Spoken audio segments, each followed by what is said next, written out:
Hello everyone, welcome to common man cricket. जैसा कि हमने वादा किया था कि हम बहुत ही जल्दी लौटेंगे एक नए वीडियो के साथ, जिसमें हम बात करेंगे कि ऐसा क्या हुआ हम वर्ल्ड टेस्ट चैंपियनशिप का फाइनल हार गए। मेरी नज़र में इसके मेनली 5 कारण हैं। अगर हम बात करें तो पहला कारण जो मैं कहूँगा,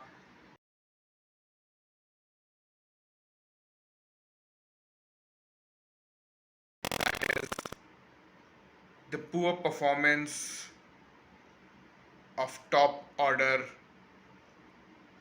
फॉर इंडियन टीम। अगर आप फाइनल मैच की बात करें तो दोनों ही इनिंग में रोहित शर्मा, शुभमन गिल, चेतेश्वर पुजारा, विराट कोहली, अजिंक्य रहाणे और हमारे wicket keeper batsman Rishabh Pant, ये सारे के सारे लोग ही फेल रहे। हाँ, शुभमन गिल और रोहित शर्मा ने शुरुआत में कुछ अच्छा खेल दिखाया और पहला घंटा दोनों ही इनिंग में ऑलमोस्ट नेगोशिएट किया, बट वर्ल्ड टेस्ट चैंपियनशिप जैसे स्टेज पे इतना काफ़ी नहीं होता है। उसके अलावा अगर हम बात करें चेतेश्वर पुजारा की, दोनों इनिंग में फ्लॉप रहे। विराट कोहली दोनों इनिंग में फ्लॉप रहे।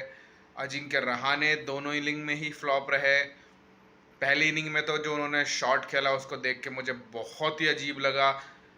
कोई भी बता सकता था कि उनके लिए वो एक सेटअप था नील वैगनर का और वो सेटअप में गिर गए। I don't know, we can see outside की ये एक सेटअप है और वो सेटअप में फंस गए। ऋषभ पंत पहली इनिंग में ठीक खेल रहे थे। दूसरी इनिंग में भी काफ़ी देर तक उन्होंने उम्मीद जगाए रखी कि शायद हम कुछ अच्छा स्कोर कर पाए, पर जो शॉट उन्होंने मारा, आई डोंट नो कि ऋषभ पंत होने की वजह से वो शॉट मार गए या कोई प्लानिंग उनको मिली थी ऊपर से कि तेज रन बनाने हैं, but that is not a shot जो उस सिचुएशन में खेला जाना चाहिए था, वो भी ऋषभ पंत जैसे बैट्समैन के लिए। और अगर हम बात करें इस वर्ल्ड टेस्ट चैंपियनशिप के पूरे शेड्यूल की, तो अगर आप देखें वर्ल्ड टेस्ट चैंपियनशिप के टॉप रन गेटर की लिस्ट में टॉप 5 में सिर्फ अजिंक्य रहाणे आते हैं। और अगर आप बात करें कि सेना कंट्रीज में, मैं कहूँगा एक अजिंक्य रहाणे ही होंगे जो इस वर्ल्ड टेस्ट चैंपियनशिप में जिनके नाम पर सेंचुरी होगी। अभी मुझे किसी की और की सेंचुरी याद नहीं आती है, होगी तो अच्छी बात है, बट मुझे रहाणे की सेंचुरी याद आती है ऑस्ट्रेलिया में। अदरवाइज टॉप ऑर्डर से मुझे कोई और सेंचुरी नहीं याद आती सेना कंट्रीज़ में। उसके बाद अगर आप बात करें तो 6 नंबर पे हैं रोहित शर्मा ने बहुत ही अच्छा खेला इंडिया में, पर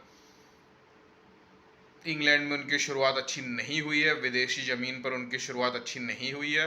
होपफुली ये आने वाला इंग्लैंड का टूर उनका अच्छा जाए। देन अगर हम बात करें विराट कोहली की, विराट कोहली आते हैं 11वें नंबर पे। हाईएस्ट रन गेटर्स में विराट कोहली 11वें नंबर पे, पुजारा 17वें नंबर पे, पंत 27वें नंबर पे। आप क्लियरली देख सकते हैं कि टॉप ऑर्डर की प्रॉब्लम इस वर्ल्ड टेस्ट चैंपियनशिप में बराबर बनी हुई है। सिर्फ इंडिया में खेलते हुए हमारी टीम का टॉप ऑर्डर बहुत ही बढ़िया चलता है, पर सेना कंट्रीज़ में जाते ही टॉप ऑर्डर के रन्स आने बंद हो जाते हैं, जो कि एक कंसर्न है और वर्ल्ड टेस्ट चैंपियनशिप के फाइनल में हारने का मेन नंबर 1 कारण भी है। और अगर हम बात करें दूसरे कारण की,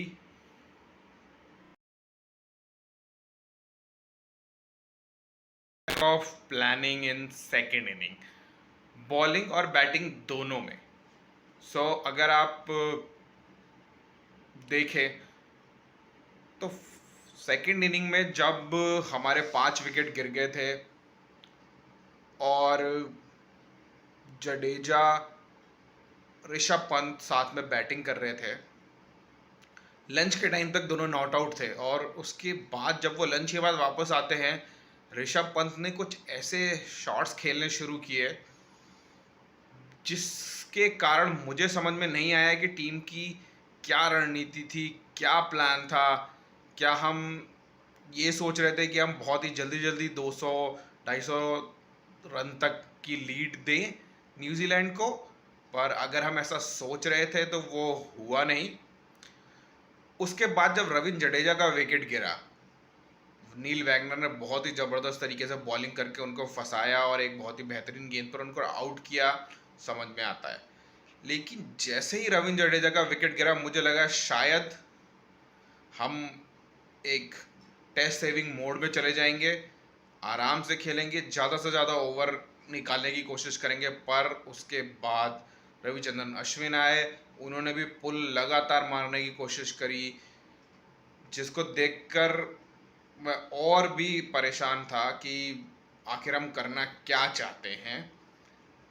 क्लियरली अगर वहाँ पर कोई प्लानिंग थी, जो कि मेरी नज़र में सिर्फ एक ही प्लानिंग थी कि एग्रेसिवली रन बनाए जाएं और जल्दी से जल्दी रन बनाकर मैक्सिमम टारगेट न्यूजीलैंड के सामने रखा जाए, पर उस परिस्थिति में that was not the correct planning, if that was the planning. Otherwise clearly there was no planning, they are just playing even not their natural game. अगर हम अश्विन की बात करें, सिडनी में जिस तरीके से उन्होंने टेस्ट ड्रॉ कराया था, उस चीज़ को देखने के बाद इस तरीके की इनिंग वर्ल्ड टेस्ट चैंपियनशिप के फाइनल में नहीं समझ में आती है। फिर अगर हम बात करें हमारे सेकेंड इनिंग की बॉलिंग की, अगर आप सेकेंड इनिंग में न्यूजीलैंड की बॉलिंग पर नज़र डालें, हर एक खिलाड़ी को सेटअप करके उन्होंने आउट किया, पर हमारे टीम में बॉलिंग में फास्ट बॉलर बिल्कुल भी नहीं चले, कोई प्लान नहीं दिखाई दिया, कुछ ट्रैप करने की कोशिश नहीं करी। सिर्फ रविचंद्रन अश्विन ने 2 विकेट लिए, जो कि न्यूजीलैंड की बॉलिंग देखते हुए समझ में नहीं आता कि उनके बॉलर्स ने इंडिया को इतनी जल्दी ऑल आउट कर दिया, पर इंडियन बॉलर्स ऐसा कुछ भी नहीं कर पाए, कोई थ्रेट नहीं प्रेजेंट कर पाए, किसी भी तरीके से केन विलियमसन और रॉस टेलर को परेशान नहीं कर पाए, जो कि क्लियरली दिखाता है कि there was definitely a lack of planning कि इनको कैसे आउट किया जाए। इस चीज़ का कोई प्लान हमारे पास नहीं था। ठीक है, हो सकता है पिच हेल्प नहीं कर रही हो, पर हम अलग अलग वेरिएशन ट्राई कर सकते थे, जैसे कि न्यूजीलैंड ने ट्राई किए, पर वैसा नहीं हुआ। ये सेकंड रीज़न है कि second inning batting and bowling में हमारी प्लानिंग बिल्कुल भी अच्छी नहीं थी। और अगर हम बात करें तीसरा रीज़न,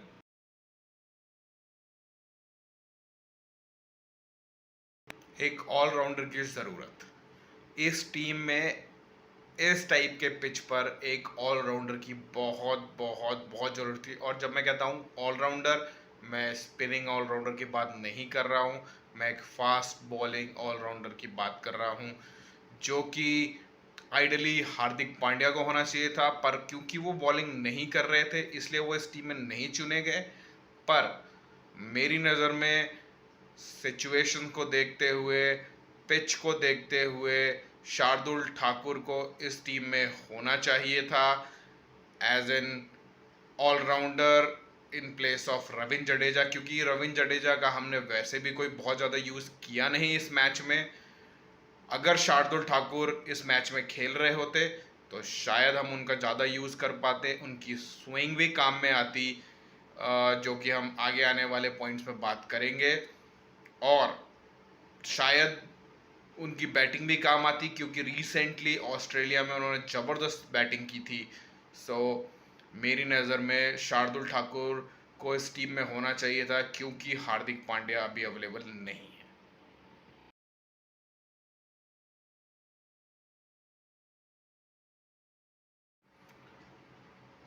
चौथा reason, no swing bowler in our playing 11। So जैसा कि मैंने अपनी प्लेइंग 11 की वीडियो में बोला था, और जो प्लेइंग 11 मैंने प्रिडिक्ट की थी वही टीम 11 इंडियन टीम ने चूज़ करी। पर मैं मानता हूँ कि मेरी प्रिडिक्शन में खामी थी, पर टीम वहाँ पे थी, उनको पता था कि सिचुएशन कैसी है, और जिस तरीके की सीमिंग विकेट थी, मेरी नज़र में इस टीम में सिराज या शार्दुल ठाकुर का होना बनता था।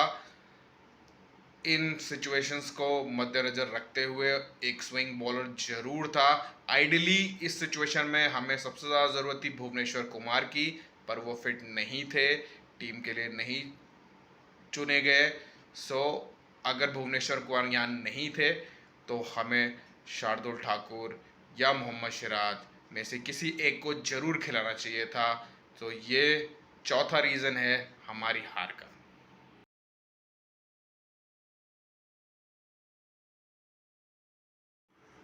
अगर हम पांचवें रीज़न की बात करें, वो कोई इतना बड़ा रीज़न नहीं है, पर फिर भी बीइंग ऑन इंटरनेशनल लेवल मुझे लगता है कि इंडिया का लोअर ऑर्डर इतना कंट्रीब्यूशन नहीं कर पाता है। स्टार्टिंग फ्रॉम रविंद्र जडेजा, रविचंद्रन अश्विन, और जो भी 3 फास्ट बॉलर्स या 2 फास्ट बॉलर्स और एक स्पिनर खेल रहा हो, in case of WTC Mohammed Shami, Ishant Sharma and Jasprit Bumrah, इनकी तरफ से सेना कंट्रीज़ में किसी भी विदेशी टूर पर उतना कंट्रीब्यूशन नहीं होता है। अगर आप देखें तो न्यूजीलैंड की तरफ से उनके बॉलर्स का अच्छा खासा कंट्रीब्यूशन था उनके टोटल में, जो हमारे बॉलर्स नहीं कर पाते हैं। और अगर आप देखें किसी भी टूर की बात करें तो हम टेल को आउट करने में हमें बहुत मुश्किल होती है, और हर टीम की टेल हमारे अगेंस्ट रन बना के जाती है, चाहे वो इंडिया हो, चाहे वो इंडिया के बाहर किसी और कंट्री में हो। हम हमेशा ही टेल को आउट नहीं कर पाते, पर हमारी टेल, हमारे लोअर ऑर्डर के बैट्समैन सिर्फ इंडिया में बेहतरीन परफॉर्मेंस कर पाते हैं, पर इंडिया के बाहर उतनी अच्छी परफॉर्मेंसेस नहीं आती हैं। वो क्रूशल 20-30 रन्स जो हमें मिल सकते हैं उनके द्वारा वो नहीं बना पाते हैं। अगर आप बात करें वर्ल्ड टेस्ट चैंपियनशिप की, अगर इंडिया का लोअर ऑर्डर 30-40 रन और बना जाता, 10 ओवर और खेल जाता, तो शायद मैच का रुख कुछ और होता। शायद आज हम इस वीडियो को नहीं बना रहे होते और ये वीडियो बना रहे होते कि इंडिया वर्ल्ड टेस्ट चैंपियनशिप क्यों जीता। इतना बड़ा रीज़न ना होते हुए भी बहुत ही सिग्निफिकेंट रीज़न है, बट ये सिर्फ मेरे थॉट्स है। अपनी टीम को सपोर्ट करना हम कभी नहीं छोड़ेंगे, और आगे फिर टीम को सपोर्ट करेंगे इंग्लैंड टूर पर। इंग्लैंड टूर के शुरू होते से पहले ही मेरी वीडियोस आनी स्टार्ट हो जाएंगी इंग्लैंड टूर के बारे में, सारी जानकारी के बारे में।